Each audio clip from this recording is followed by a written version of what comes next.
আমরা বাংলায় কথা বলি, আমাদের অপরাধ 100 বার বাংলায় কথা বলবো।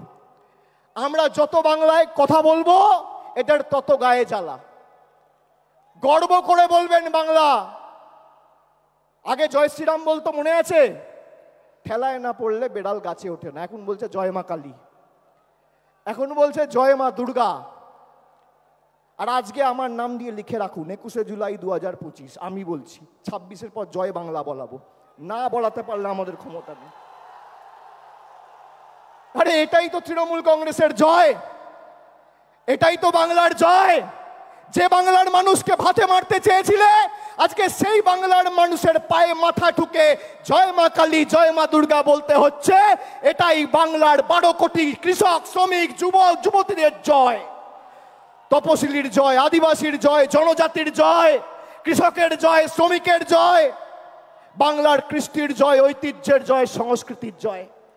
যে দুর্গাপুজোর কমিটিগুলোর পিছনে ইনকাম ট্যাক্স লাগিয়ে দুর্গা মণ্ডপগুলোকে অপমানিত করেছিলে, দুর্গাপুজো বন্ধ করতে চেয়েছিলে, আজকে সেই বাংলার মাটিতে দাঁড়িয়ে জয় শ্রীরামকে বর্জন করে জয় মা দুর্গা বলতে হচ্ছে। আর 10 মাস তারপর জয় বাংলা বলবে।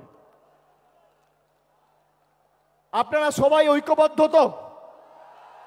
আপনারা বলুন, যে বাংলা ভারতবর্ষকে স্বাধীনতা সংগ্রামে পথ দেখিয়েছে, নবজাগরণে পথ দেখিয়েছে, আমাদের কবি সাহিত্যিক কবিগুরু রবীন্দ্রনাথ ঠাকুর, বঙ্কিমচন্দ্র চট্টোপাধ্যায়, যারা ভারতবর্ষের আত্মাকে শব্দের মাধ্যমে, সাহিত্যের মাধ্যমে, কবিতার মাধ্যমে রূপ দিয়েছেন, যে বাংলার বিপ্লবীরা রাসবিহারী বসু থেকে শুরু করে বাঘা যতীন, ক্ষুদিরাম বসু, যারা শুধুমাত্র বাংলা নয় গোটা উপমহাদেশে আন্দোলনের প্রদীপ জ্বালিয়ে ভারতবর্ষে দৃষ্টান্ত স্থাপন করেছে, তারা যে ভাষায় কথা বলে সেই ভাষায় অপমান।